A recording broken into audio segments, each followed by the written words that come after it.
We'll just wait a couple more minutes and then we'll go ahead and get started.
So I think we'll go ahead and get started and, let folks continue to hopefully log on, but just in interest of time, so that everyone can get to their dinner, we'll go ahead and start officially the meeting.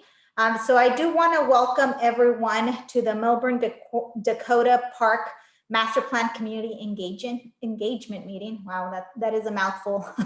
But anyhow, just wanted to make sure that we give you a warm welcome and encourage folks to chime in. I know that we are also streaming live on my Facebook. CMEC is also recording, and YouTube as well. And so we're just proud to be able to host this community engagement meeting for what is, I think, a long time coming for this area to get an additional opportunity to plan for future green space. This area, which is right now vacant land, has been owned and controlled by the city of Fresno for about 30 years. And I will tell you that this area first came to my attention over 6 years ago when I was walking and talking to voters west of the 99 and asking about what were their concerns and what was their desires and what did they want to see in our district. And so everyone said, well, a park was promised 30 years ago, but the city of Fresno hasn't fulfilled its promise. Well, I'm here to tell you all that we're beginning to work hard to try to make that promise, come to fruition. It may take us, more than a year or a couple years, but we have to get the process started by planning and designing what we can imagine and what our communities and those neighborhoods desire to have as amenities in this green space. For far too long, this area has been known as Forgotten Fresno, but many residents I know that I've talked to feel like more attention and more investment is happening in this area because of them being vocal about the needs that exist west of the 99. So I do want to thank everyone for joining us. I do want to just briefly introduce our partners who are part of our panelists who are going to be part of our agenda this evening. We have, of course, our Assistant Director for the Parks Department, Christina Chamberlain, who's been very, very helpful with us over the last few years, not just with this master plan, but also with Quigley, another park in my district. Thank you for being here, Christina. We also then have folks, Scott Rice in particular, who is our consultant, working for Community Works Design Group. And they are the entity that is helping us, the city of Fresno and our staff and the community, to essentially come up with a plan about the future of this corner of this area. And we want to welcome them again and appreciate their partnership, again, to make this a reality, hopefully sooner than later, because obviously 30 years has been way too long. So this is our first, community engagement meeting. However, we've already been working to try to get input. So our Community Works Design Group, along with our Parks Department, worked with our office to put a survey together to gather initial thoughts from the community. And I will say that I want to thank our residents for the city of Fresno for giving us your input. This is what makes democracy great. Just the community engagement part, we received over 500 responses already. And there will be more opportunity for your input, but we're just grateful for the great response that is out in the neighborhood, especially in this area, telling us what they want to see and giving us feedback. So today, what we want to do, not only do we want to introduce you to an initial concept of this project, but also learn from you guys, continue to learn from the residents that live in this neighborhood or that visit this area of the city because you have family or friends, what you would like to see in this neighborhood park. We want to provide you with the opportunity to give us comments and questions.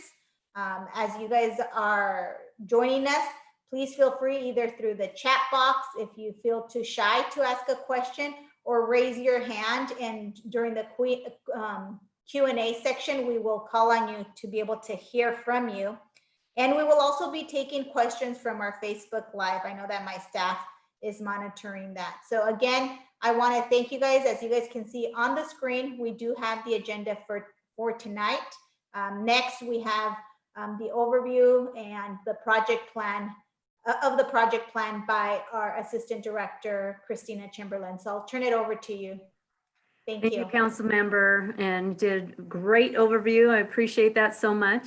And Christina, sorry, before I totally forgot, before you start with your section, I did want to just tell folks in Spanish, si hay alguien que habla español y necesita traducción, estamos proviendo interpretación durante la junta. Solo vaya al botón abajo donde dice interpretación y clique ese botón y va a oír la interpretación en español. Muchísimas gracias por estar aquí con nosotros en esta junta comunitaria para oír de las necesidades y de lo que usted desea ver en el futuro parque de la área de Milburn y Dakota en el oeste de la 99 aquí en la ciudad de Fresno. Muchísimas gracias por estar con nosotros. Thank you. And I do want to take a moment too, as Councilmember Soria had mentioned, that it really is her vision to provide to this community a solid design for us to look toward finding funding for building this park out. And we're just at the very beginning of the phases, but without her leadership and prioritizing funding to get this design, we would not be able to even consider looking at building the park. So appreciate that she is an advocate of adding green space, obviously in the district that needs it, District 1, but also citywide. And I just think her whole staff have been wonderful in all of these ventures that we're trying to get into District 1. I again also want to reiterate what she's already communicated to you residents. You guys are amazing that you've always stepped up whenever we've needed your help in the design phase or getting your input. So thank you for joining us tonight. And really what I wanted to talk about is the project planning itself is really what we're in the mode of right now. So as was mentioned, we're putting together what we call a design of the park, and that's what we're going to be spending the next actual probably month or so getting information from you residents and the community on what you want to see in the park. So the first phase is doing some of these community engagement meetings, and we'll go through tonight's agenda with some of the upcoming pre-planned dates and times and activities of how we can hear from you. And as was mentioned at the end of tonight, or at the end of our agenda for tonight, you'll have that opportunity to vocally share your comments and to ask any questions that you may have. And we will be showing you a flyer at the end too that will remind you of everything that we're talking about, of the upcoming dates and activities. And we'll be glad to send that out to you as well if you don't already have one, or you should be able to see it posted on the website and or possibly on council members' Facebook. But we'll get that flyer to you as a reminder of all the upcoming dates that we're going to talk a little bit about tonight. So as was mentioned, we do have the consultants here tonight. One of the activities that we are trying to be a little creative with the COVID and not being able to come into a person or coming together in person to do some workshops to build our park or design the park. We have one avenue, which I will introduce Scott here in a moment to give us the short instructional video on that. But as was also mentioned, we have an electronic survey that is still available on the website in 4 different languages. We encourage you to look through that. That's a perfect way to give us your feedback on what type of amenities that you might like to see in this park, and to also provide general comments and information. And then we also will talk a little bit about some other in-person ways of dropping off things to us, which when we go over the upcoming dates, we'll show you that we'll be at Steinbeck Elementary later this month if you wanted to download some things, or anything that we're talking about in any activity that you want mailed to you. We would just ask that you provide us with your name and address either in the chat box, or you can contact our office, which when I scroll down the agenda here, you'll see our contact information there. So we do have a few items planned for this month of ways that you can participate outside of just tonight's meeting.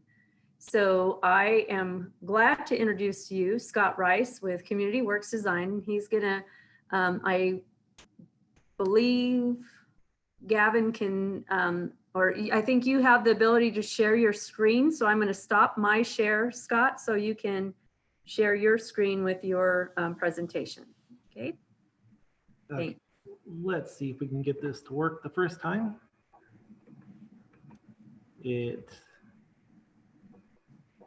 Okay, I think we're good. Let's get this going here.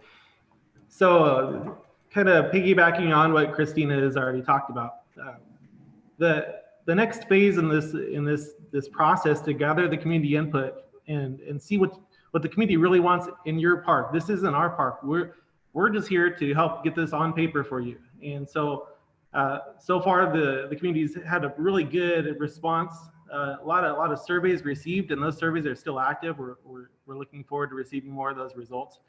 From the surveys we've received thus far, we've begun to put together kind of some of the amenities that are popping out that a lot of people seem to want in the park site. And the next step we usually would do in person, but this year is just not the same. So we're doing it 2020 style, and hopefully that doesn't mean that it won't work. We hope that everything works successfully, but what we're doing is we're trying out an online park building activity. And this is something that if you've ever gone to In-N-Out Burger, they have the sticker activities, and there's a bunch of pieces on one side, and then you're putting the stickers onto the other side. Well, we want to do that in a number of ways. And the first way is a digital format. And so we've created, using a Google Classroom, an online build-a-park activity. I want to note that in order to use the Google Classroom activity, you do have to sign up for a Gmail account. This is something that you can get rid of after the activity. It's not going to track you or anything like that. It's just the standard Gmail account. If you don't want to go that direction, another option is we'll provide a link for a PDF document that you can print out. And then turn into just a cut and paste activity, and you cut out the different shapes that would be in the online activity, paste those onto the sheet, And then the technology can be as simple as taking a picture of that and emailing it. We've set up an email address, fresnobuildapark@gmail.com. That's one option. Another option is you can request a copy of this. As Christina mentioned, we can mail this to you, and you can cut out the pieces, either return it on the event on September 19th at Steinbeck Elementary, or once again, you can take a picture of it. There's a bunch of different ways to get the information back. We just want to get the information back. It doesn't have to be pretty. We want to know what you want in your park. And we're going to take it from there. But the more people we can get to participate, the more suited the park is going to be for your community. We want it to reflect you guys. We want this to be a District 1 park that all the residents of Fresno are excited to see, and for the constituents in District 1 that get to use this on a regular basis, that you're going to enjoy it. It's a park that's been a long time coming, and we want it to last for a long time. So the last opportunity would be an actual in-person event, which is more of the traditional style. And Christina will talk more about that. But in the meantime, we wanted to give you a sneak preview of the online activity to see if it's something that suits your interest. And so we put together a tutorial video, and I'm going to switch over to a YouTube link, and I'm going to get the full screen going. And hopefully this works with the audio and everything. So let's give this a shot.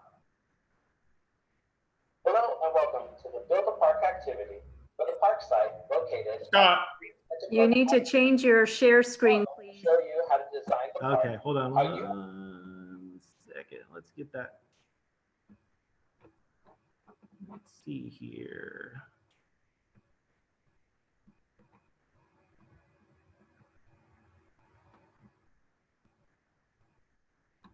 Hello and welcome to the Build a Park activity for the park site located at Milburn and Dakota Avenue.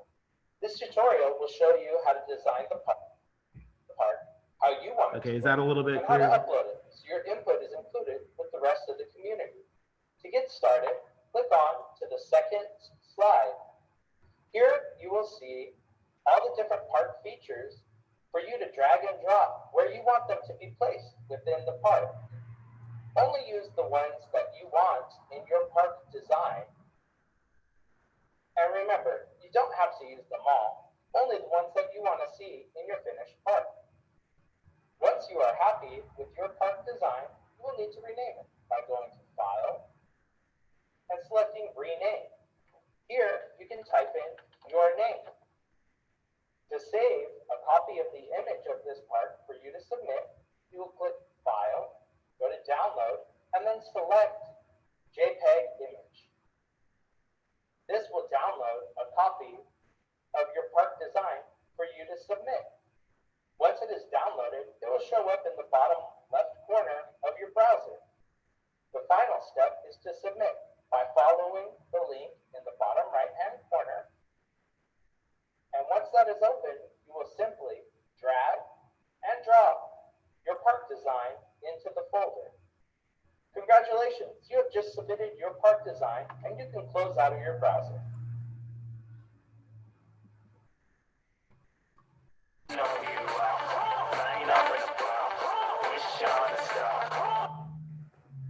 Okay. The last part isn't included. That's extra. Gotta love YouTube.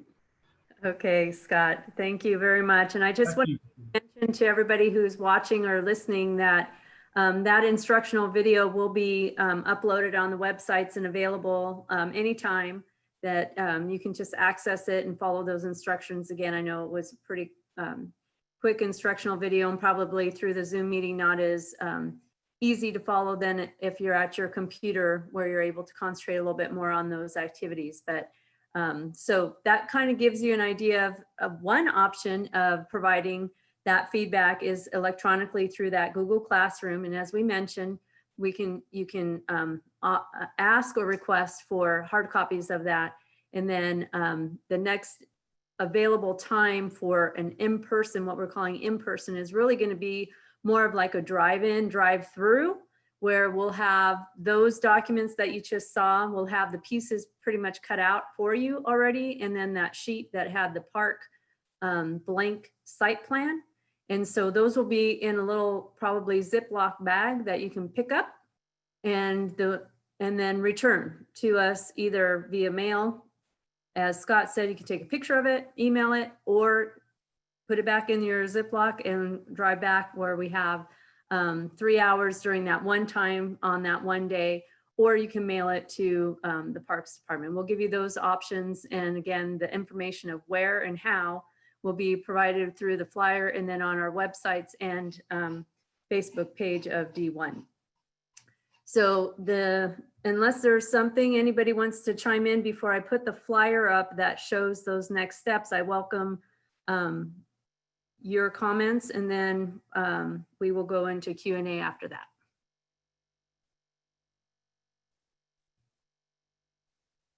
And let's see. So I just, for Scott, just so that we clarify, when they go to the link, it's automatically going to take them to that page, just so that public knows. Yes, when you click the link, it's going to ask you one question, and that's, do you want to make a copy? The very first step of that activity requires you to make a copy. That way each individual design is different. We're not all overriding the same file. Okay. So perfect. once you click that one button, then it takes you to the screen that was showing up in the YouTube tutorial. Okay, awesome. And then just before we get into the Q&A section, can you maybe, I know that we've gone about over 500 surveys. Have you guys had a chance to kind of just peruse to them and see what is it that folks are saying? Like, what are the most common things that are coming up from this area? We have, and that's what's reflected in the park pieces that are showing up on that exhibit. If over the weekend, if between now and Friday, or whenever the survey closes out, that new leading amenities show up, we're going to update that plan to reflect whatever the most popular amenities are. Some of the universal things, people want a place to walk, a walking loop, and we're going to make sure that goes no matter what. Some of the other options are just a parking lot. We want to make sure that there's full accessibility. Some people can't walk to the site. They need to drive, or they have a mobility device. So the park's definitely going to have that no matter what.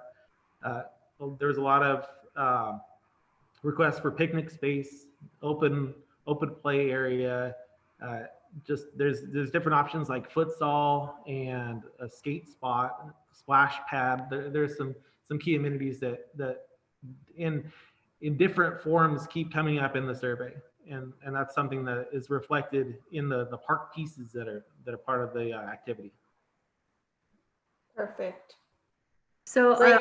I'm going to dovetail on that piece, if I may, that if there is something that you are wanting in the park that you don't have a piece for, would they be able to comment, or how would best to comment on that activity? Have we thought about maybe just a text box or something that they can? We'll try to make a manipulable text box as a puzzle piece, but then easy on the hard copy surveys or something that you're printing and doing yourself, feel free to write in. Yeah. Even if you can't draw it, you can write it. Just give us some kind of description of what you want. And it's important to show if there's a certain location within the park site that you'd rather see it. Let's say the playground, for instance. Maybe you don't want that right on the busy corner, but you want it closer to Steinbeck Elementary School. Those are the types of things that we're going to be able to see in your design. Don't worry about it being perfect. It's just getting the point across. And if you want to put exclamation points next to something, feel free to do it. This is your park, and the more information you can provide, the more it's going to be reflected in the final design. And I will say that on the hard copies too, as you kind of alluded to, Scott, is that you don't necessarily need to use any of those puzzle pieces. You can just write the word soccer and then put a circle. That's where I want it. You can just write on that site plan directly.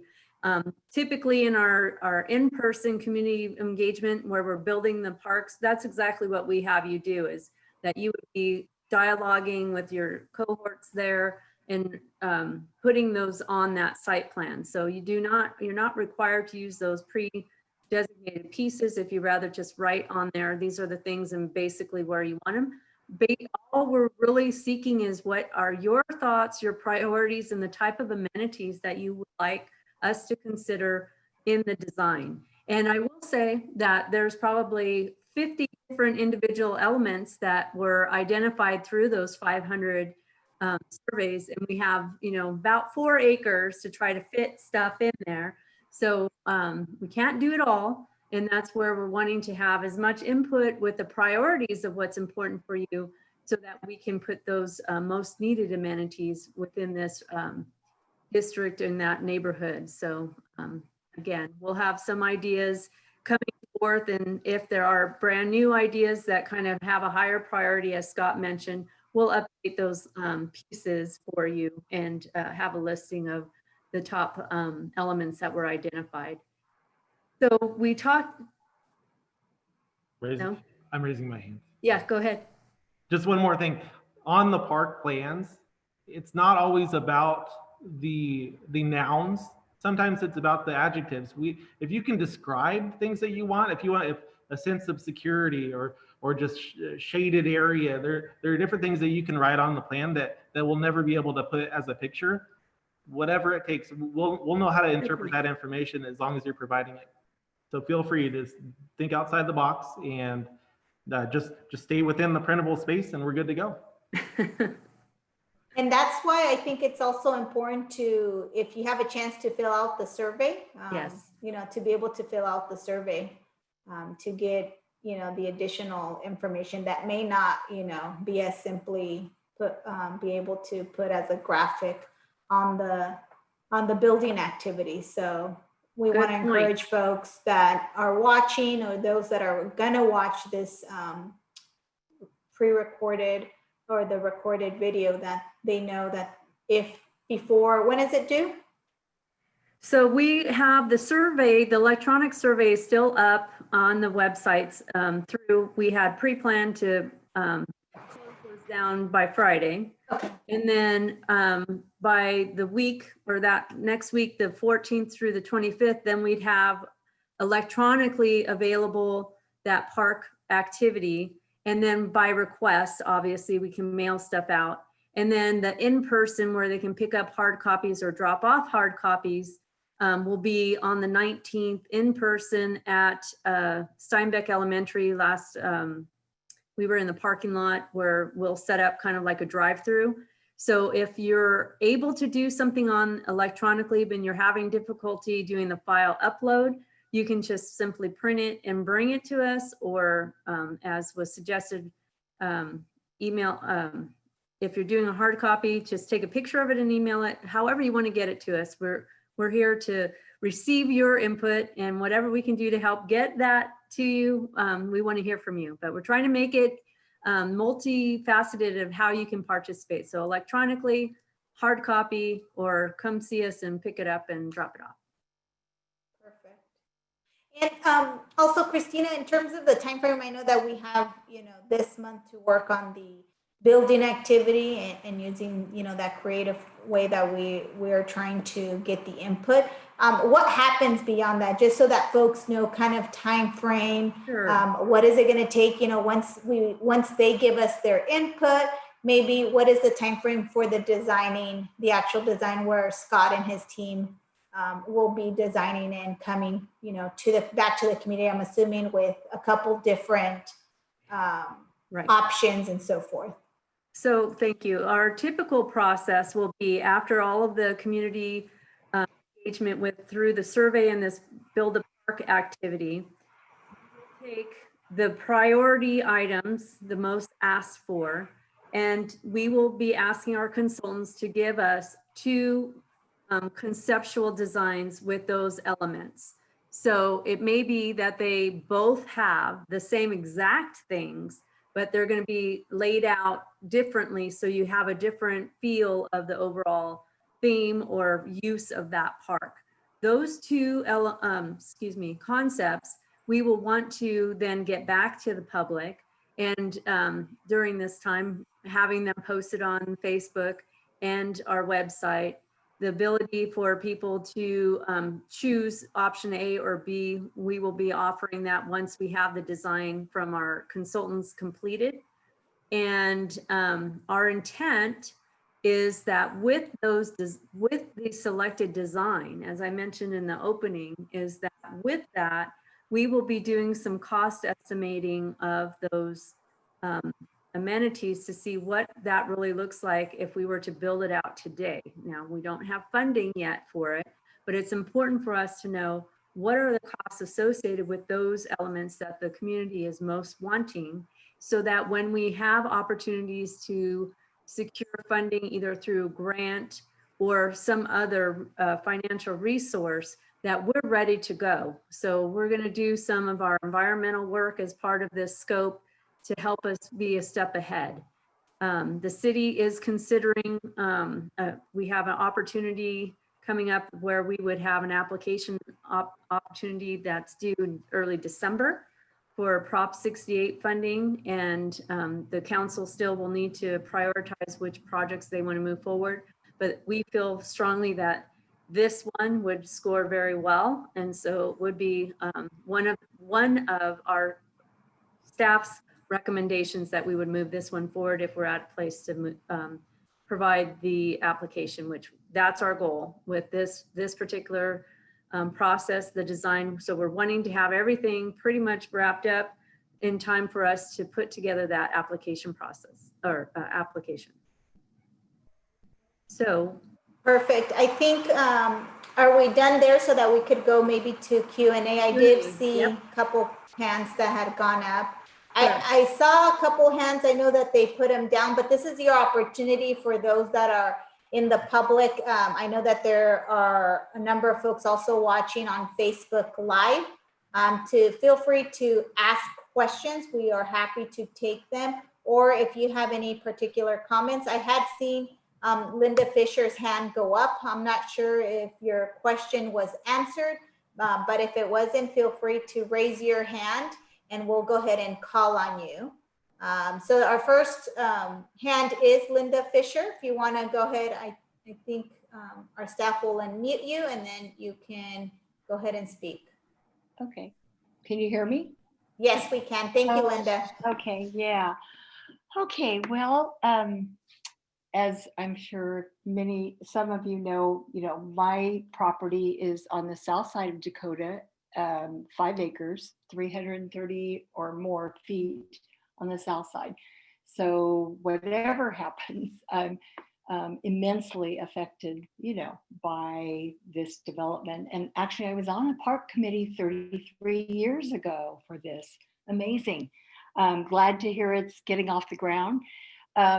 You mentioned that there was no funding at this point. And so my question is, how does that, at this point when everybody's stretched for money, how does that occur?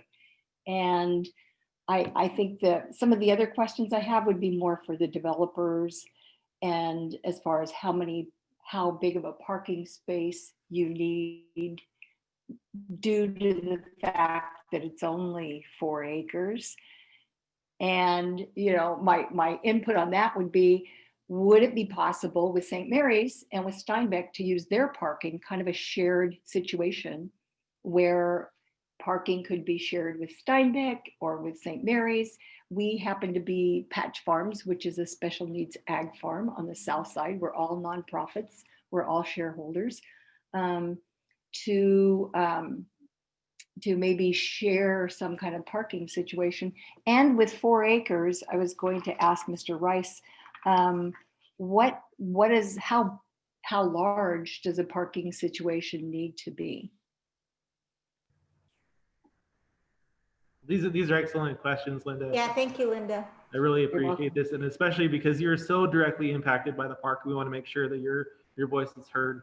On a park this size, it's really community driven as far as how much parking you want, but we're never going to be, with only 4 acres, we don't want to take up all the land with parking. So we're going to limit it as much as we can. But if the community wants a lot of parking, we're also going to listen to that.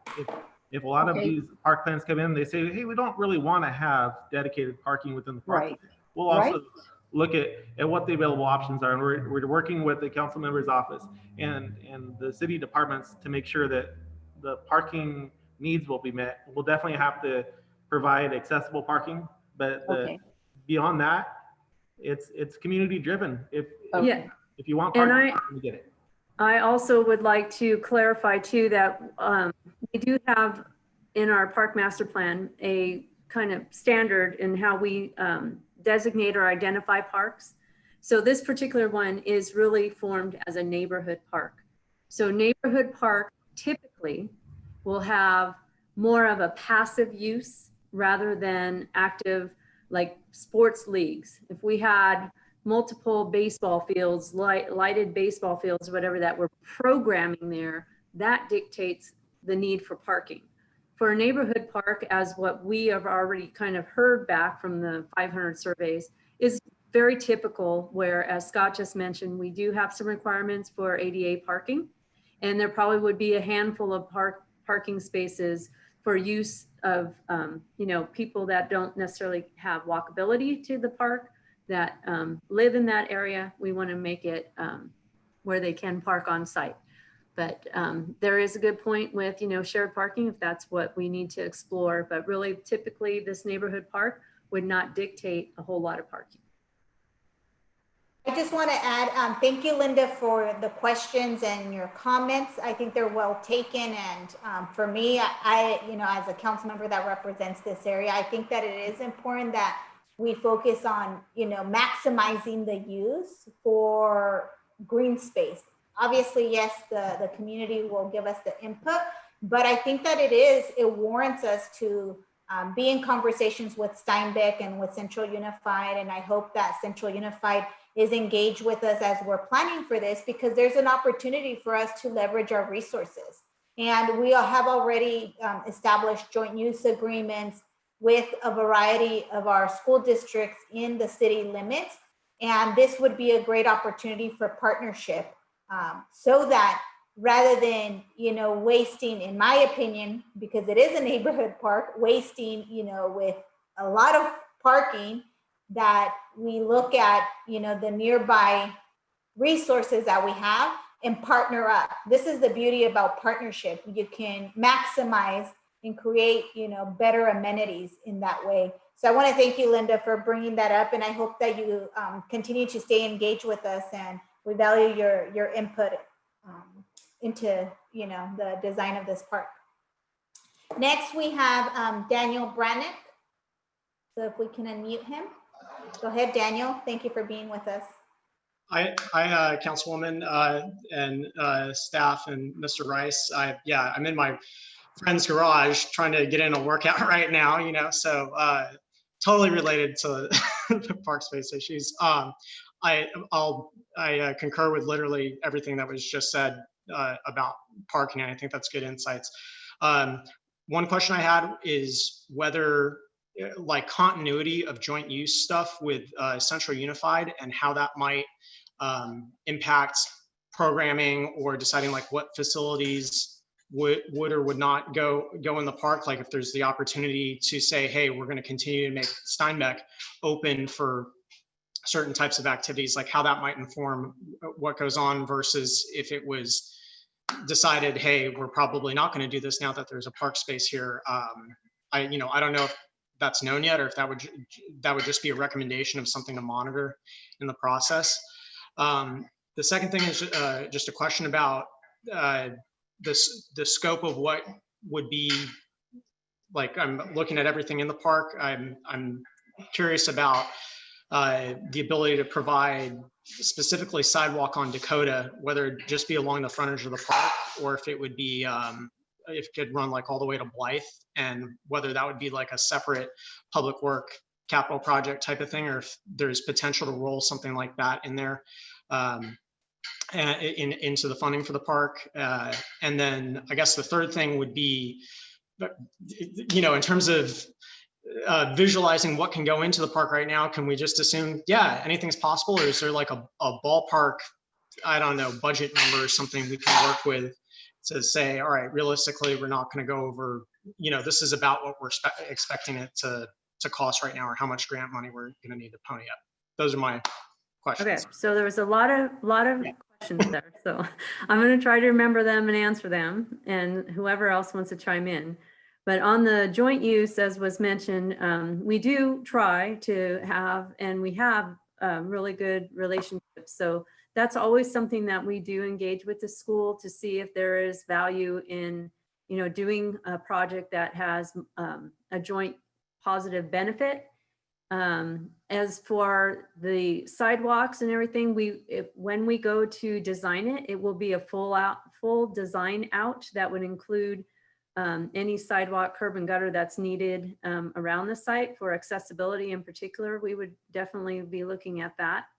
Whether or not that could be a separate project or funding through Public Works, that could be explored, but I think our intent would be to do an all-in project for our scoping and costing out. There may be some opportunities with other funding that obviously once we have the design, we do our internal communication with our internal partners, like with Public Works, to see if that would be something that they have funding. Obviously, leveraging resources is our main mantra these days, just knowing how tight funding is. And then in regards to any restrictions on what you're dreaming for the park, the dream is not going to be restricted. The size and the location and what we can really do out there is maybe going to limit to some degree. And in the category of what we try to be respectful for what is typically in a neighborhood park, so that we're not impacting the neighbors in a negative way. And that's where earlier when I was saying, if we use that 4 acres to do a aquatic center, we wouldn't have enough parking for what the whole city would need and all that. And that would just be impacting that neighborhood so much. The intent here is for a green space with activities and elements that really the residents within probably a half mile would be the primary users of that. So I don't know if that answered all your questions. And Christina, let me just chime in real quick because I did forget to, and I think we forgot to respond to one of the questions that Linda mentioned in terms of funding. So it's a little bit related to kind of what was asked right now by Daniel in terms of the cap of, the price tag on the park.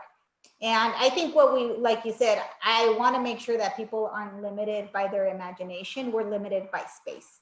And yes, we are faced, the economy's not, doing too well right now, but I think that what we're trying to do is plan for the future, because hopefully in a year or maybe in the next 2 years, we'll see the economy get better, and we will be positioned to have a plan ready to get funded.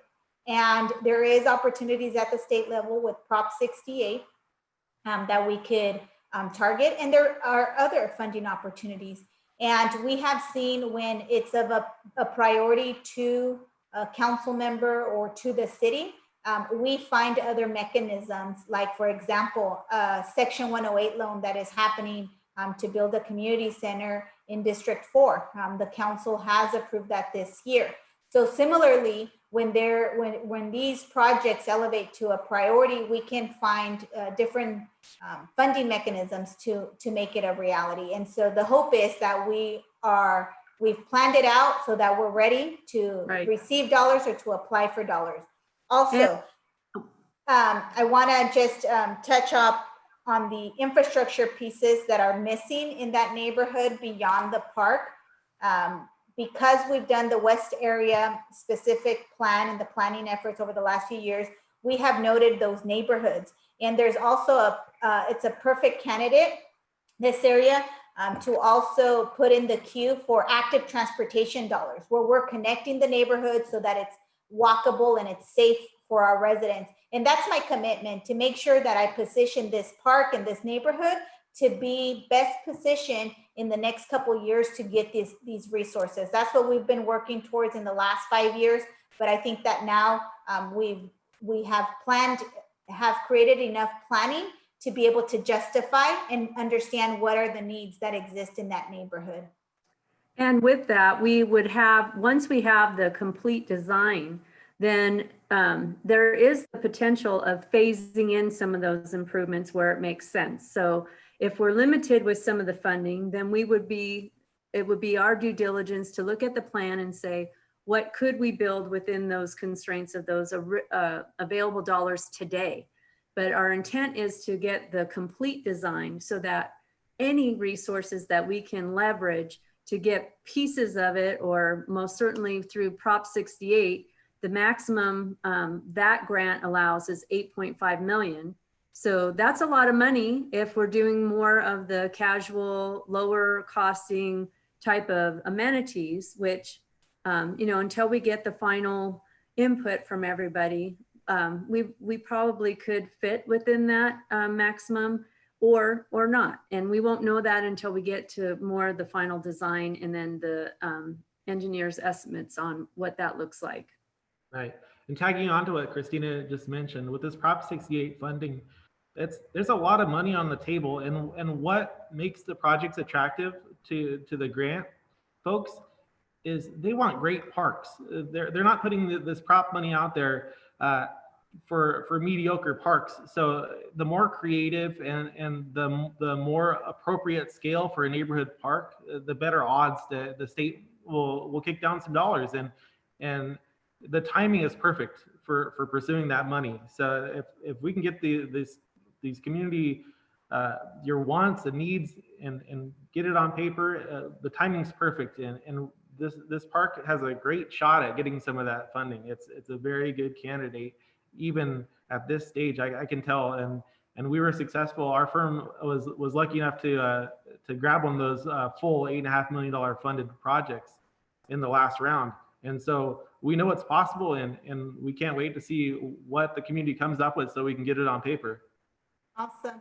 So next we have 3 hands raised. We'll go with Pat Gordon first, then Joanne, and then Maya and Craig. So first, Pat, if we can unmute him. Go ahead, Pat. Let me see. Is he unmuted? Can someone unmute him? They have to unmute themselves as Or well. Pat, can you unmute yourself?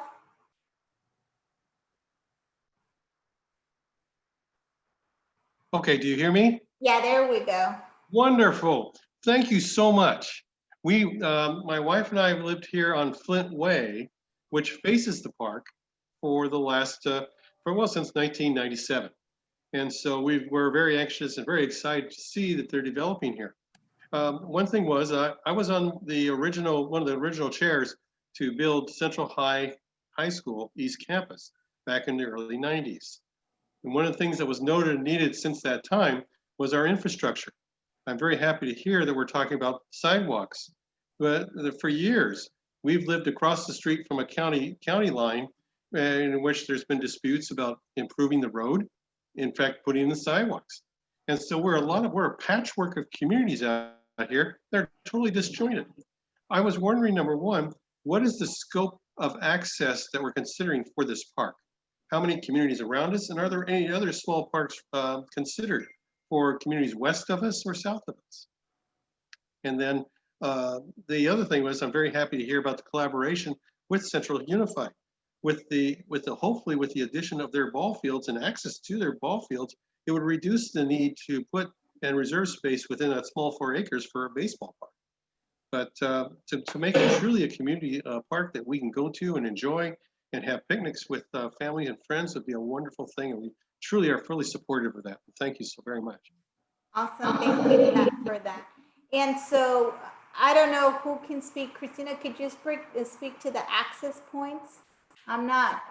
So the only thing that I would say from the park design piece would be really on site for the development of that. Beyond that, that's beyond our scope, but something that needs to be put on the radar. And I'm not familiar with the city's active transportation plan or know what's already in their 20-year plan as far as timing and or the same comment I'm making with regard to any infrastructure that's designated in that general area. I am not knowledgeable on that. I'm sorry, I cannot speak to it. Pat, and what we could do, if you can connect with my office, I'd be happy to provide that information. I know that we have a lot more activity happening west of the 99, and people are wanting to develop more. And so with that development, we're planning accordingly for appropriate infrastructure. And so that's been kind of on my to-do list over the last few years. We initially started with areas like Polk and Shaw, the south end. It's been 5 years and it's taken us that long to cobble up dollars to build sidewalk and acquire the right of way. And so that's kind of part of the process. And so for some of those areas, it's going to take a little bit longer, just like it's taken us with Shaw and Polk area.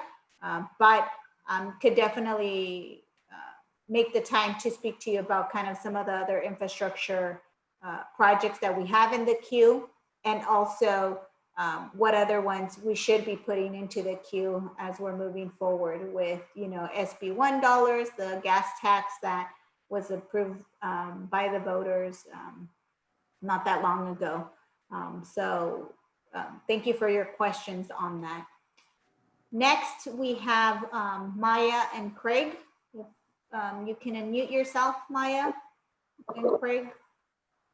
Yeah, can you hear me? Yes. Yeah, I'll try to be fast. We're a couple of thousands of people here in the Valley that are that make up a really great disc golf community. And we're just here to say, I know we only have 4 acres, but it sounds like there's also possible expansion onto the Central High facilities as well. But we only have 1 disc golf course in Fresno, and especially since January and February, when schools got shut down and businesses closed and nobody could go shopping or go to the movies anymore, we have a lot more people here in Fresno that are playing disc golf now, and we still only have 1 course, whereas Visalia has 3, Lemoore has 2, Coalinga has 1, Bakersfield has 8. And it's just become really difficult for all of us to get in around at Woodward Park. I know with 4 acres, we might not have room for 18 holes, but there's a number of different ways we can design a course with 9 holes going around the perimeter of the course, or 1 central basket with tee pads going around the perimeter of the park. With a new park like this, you're talking about the possibility of sidewalks going to the tee pads and the baskets, making it one of the first completely handicap accessible courses. There's just a number of benefits it could bring, and since it's just a basket and a tee, it doesn't have to take up any space. So especially if you're dealing with a 9-hole course that all the holes play to the same basket or the same 2 or 3 baskets, you're not tying up a lot of space in the park. Just the physical space, baskets themselves. And after having said that, I also want to bring up the possibility, since I was told that the council member that's in charge of the Roding Park district would be here tonight too. I want to mention the possibility of bringing a course into Roding Park, and the added benefit of the having the notoriety of the criminal aspect of Roding Park. The courses tend to utilize parts of the park that the public doesn't usually go to, and that's where those people tend to hang out. If you put in a course there, it brings in a constant public presence, and it uses those areas of the park that don't usually get used, and those types of people tend to go somewhere else.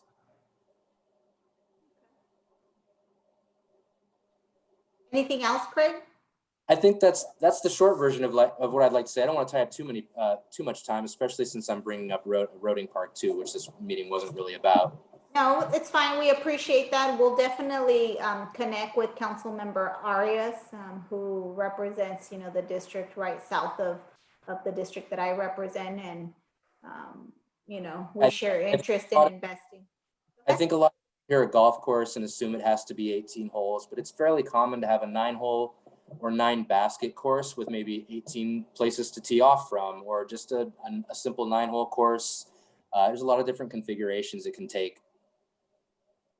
Okay. I had never even heard of disc golf. You should meet at Woodward Park sometime and we'll play around. But that's awesome. I think it's a great, some great feedback. I will share with Councilmember Arias, as I mentioned, but I also, you know, will keep it in our feedback for the design and see if, I don't know, Scott, have you ever seen how a disc golf is kind of integrated? Because Craig, what he's just said, it doesn't take up too much space, how it could be integrated within green space like this?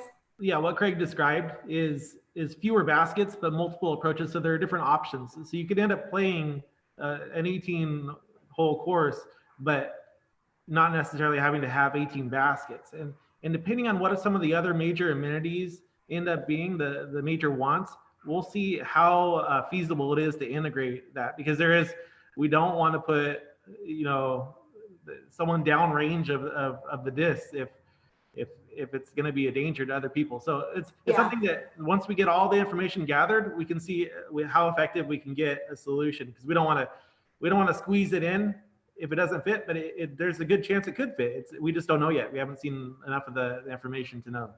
Perfect. So and I'd encourage you, Craig, if you have a disc golf community in that area and in Fresno that wants to give us input, because again, it's a lot of the design is going by the input that we're getting from the community. So if you have other folks that are interested, feel free to give them the information so they can also chime in. I had seen another hand. I'm not sure if anyone else is interested. I think that they had put their hand back down, either Joanne or, but let me see. Yeah, Joanne, if you want to go ahead and unmute yourself, we welcome your questions. Can you hear me? Comments. Yes. Okay, my name's Joanne Gravano, and like Linda Fisher, I live very close to the park, but I'm not within the city limits. I'm across the street and I have 2.5 acres. This really affects me, and it's going to make a real difference to our community. I have 2 questions. One is, you talked about Prop 68 money as a grant source. And you talked about maybe $8.5 million, but this is a very small site. Are there other parks that have been funded, and how much did those parks cost? And how were those parks funded? Are there other sources, or is Prop 68 our only possibility? And then my other question is, who writes this grant? Who is the person who does the grant? So for a park this size, again, it really is dictated by the type of amenity. So I'll give an example of what is really trending right now in all of the districts are splash pads. And the last one that we have designed and cost estimated was just under $1 million for just that one element. So depending on what else is being asked for in there, because I do believe splash pad was one of the higher requested items for this site, it does add up really quickly. And it's amazing when you think about, oh yeah, it's just a small piece of property, but depending on the type of amenities that go in, it can become quite costly quite quickly. So each park that has been recently built has had the opportunity of being built either through a grant or and if Diane is still on, I don't remember the year, but the city had done a bond issue for doing 3 or 4 parks from scratch, brand new. So I think all in, there was about $30 million that went into those park developments. And, you know, the cost of construction changes. So it's really difficult for me to say, here's what the typical is, because you may come up, the community may come up with something that's so unique and no other park has it, that could inflate the cost. But I don't think, you know, I would say my guesstimate for something that would be a traditional, more passive park, no ball field lights, those type of things, that even with a splash pad, probably is going to be around $5 million. I don't know to the degree of what infrastructure is needed to get water for the grass and all of those things. We have that as part of our scope of work to identify, you know, what, not any of the pretty stuff that we still need to, you know, have services out there to maintain it properly. So. And who writes the grant, Christina? I think she asked that as well. I'm sorry, what was that? Who writes the grant? Okay, and then in our office, Diane Prince White is our senior management analyst, who is also our grants manager and writer. And Scott, you probably have experience because you guys design parks all over the place about, average, you think an area like this, depending obviously as Christina mentioned, the amenities, but they can get up there in the $4 and $5 million. Yeah, easily. I think a safe bottom for a project like this would be $1 million per acre of development. Because especially with going after the Prop 68 money, they don't want you to skimp. They want to provide great parks. They want the best amenities, not, hey, here's a substandard park that we funded. The state wants to be proud of how they're spending that grant money. And so $1 million an acre, $1.25 million an acre, that's within reason. And as Christina mentioned, items like splash pads, they have a domino effect because you can't have a splash pad without tempered water for showers. You have to have a restroom building because the water it just goes on from there. So it easily, just providing a splash pad and the domino amenities, you could be already halfway through the budget with all the different things that go along with it. So the money gets spent fast. Can I add a little more to this question? Go ahead, Joanne. Maintenance. How is maintenance figured into this thing for the long term? Because, part of my community, I really hope it'll be kept up. And how is that budgeted? So every year, the city of Fresno budgets our maintenance for parks. So it would have to be programmed kind of every year through our general fund. And because the Prop 68 only actually funds the construction and building of the park. So we would have to ensure that every year the city would incorporate enough dollars to be able to maintain it. The beauty of this of the fact that this is a neighborhood park, it requires less money in terms of the maintenance portion and the actual need to have the general fund dollars because it doesn't have it. I imagine because of the size, it won't really have a community center, right? It's more of a passive park. So it won't have all the additional costs that other parks generally have. I'm also hoping that as we're thinking about the design, we're thinking about things that will be, efficient in terms of, so it reduces also the cost of maintenance that the city, that we will have as an ongoing cost essentially. So that's a very good question. Yeah, and I will also add to that with the funding source. If we are going to pursue Prop 68, they have, to be better scored. You have the lower maintenance, lower water uses, the energy efficiency gets tied into that.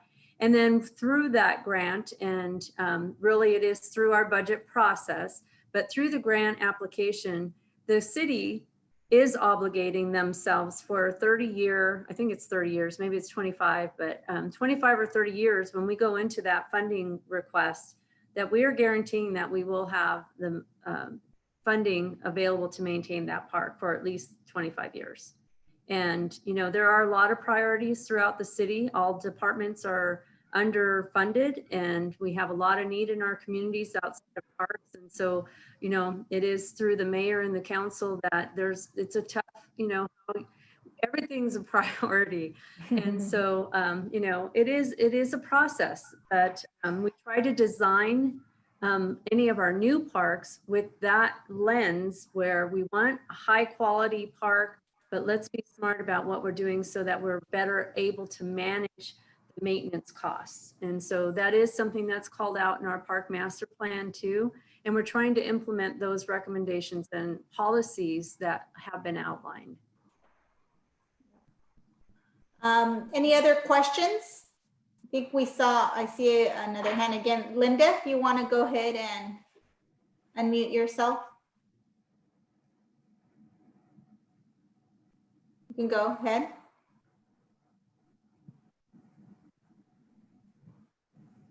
You're still on mute. There we go. You go. Got it. Yeah. Okay. Just a question, because many of us in this area have struggled long-term with the water issues. You know, I had a well go dry, and other people have in this area, not just me. So my question would be, and maybe this is more public works, but as far as, you know, I would definitely want to see everything, our whole ecosystem, including the millions of squirrels on that 4 acres. As far as the water, like using gray water, as Clovis does with many of their parks and their public facilities. Is that something that the city of Fresno is doing or could investigate for this? Yeah, do you want to go ahead and talk about that, Christina? So again, I'm don't have all of the ins and outs on that, but I do know that what you're referring to is what we refer to as using purple pipe.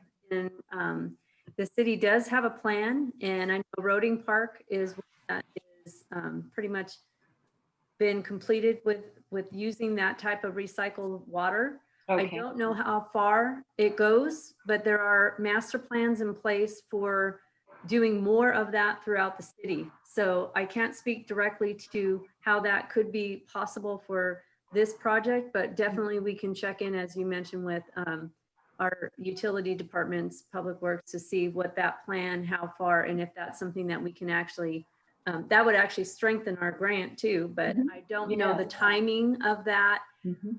I think, you know, like most of our master plans, they're 20 years out. So priority of where and how they phase into those things, I'm not sure. I don't know on. Yeah, I think we'll just put it on our kind of check. Right. You know, to check in with our Department of Public Utilities. You know, I echo what Christina just said.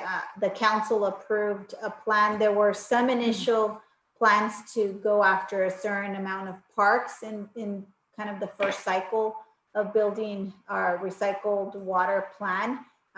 Unfortunately, I think there was a couple hiccups, so they've had to rework some things. Roding Park is moving forward with getting everything replaced. I don't know if we're finally 100% complete, but that is definitely still part of the plan for the city of Fresno. So we'll definitely see if this is a candidate to ensure that if it is, that it is programmed into kind of the plan of the construction. Okay. Any other questions? Miss Lisa Flores, if you want to unmute yourself.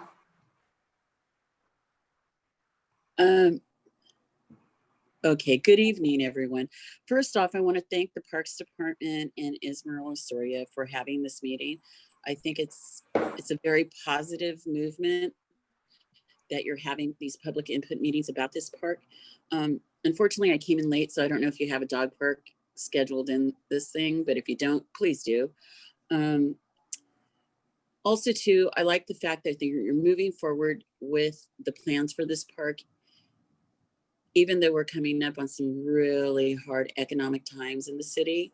And I think that the residents should understand that you're getting it so shelf ready for construction and building that you're not waiting for the economy to turn around. You're just going to keep moving forward until, you know, hopefully the economy will meet us for the construction of this park. And have you thought about seeking possibly some corporate sponsors to also assist with the building of this park or upgrade the facility? Thank you for your comments, Lisa, and your questions. So we are open to any of those ideas. What we want to do is, you know, be successful in getting enough funding. And I think the first attempt is going after, you know, potentially Prop 68 or other sources of funding. But if that doesn't become a reality, I do want to make sure that we're getting creative in the way that we fund it. I know that, for example, up the street with Inspiration Park, that was a long endeavor, and it was funded through multiple sources, including the general fund, including, park fees or UGM fees, which we have very little of now. But we have to be creative, and that's what I'm looking forward to. As you mentioned, this is the first step in having a plan that could get funded either by one source, or we'll just have to do the hard work to find the diverse sources, and that could include private partnerships where we could Yes. get some corporate folks to sponsor part of the project. So thank you for that, and we'll keep that in mind. Let me see. I don't know if I see any other hands. If not, I think we're pretty much I think beyond even the hour. We're at 7:12. But if we don't have any other questions, I don't know if you guys have anything else. Otherwise, I'll just do some very brief closing remarks. I think we're Anyone else? for you to close us out, and appreciate Okay, your time tonight.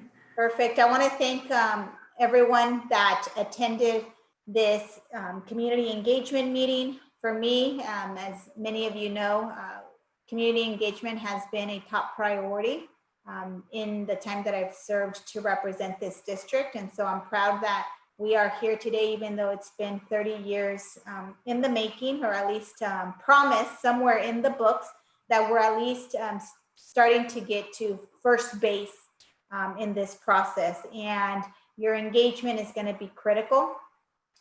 I want to thank the park staff for working with my office and recognizing that this is a priority for me. I also want to thank our partners, Community Works and Design Group, Scott, for being here with us this evening, and for partnering with the city to get the best plan done so that it is competitive and we can get those dollars here to our community. So make sure that you guys are keeping track of the dates ahead so that you have the opportunity to participate in the online park building activity. If you can't go online and want to do the in-person, we're going to have the drive-through as posted on the flyer on September 19th from 9 a.m. To 12 p.m.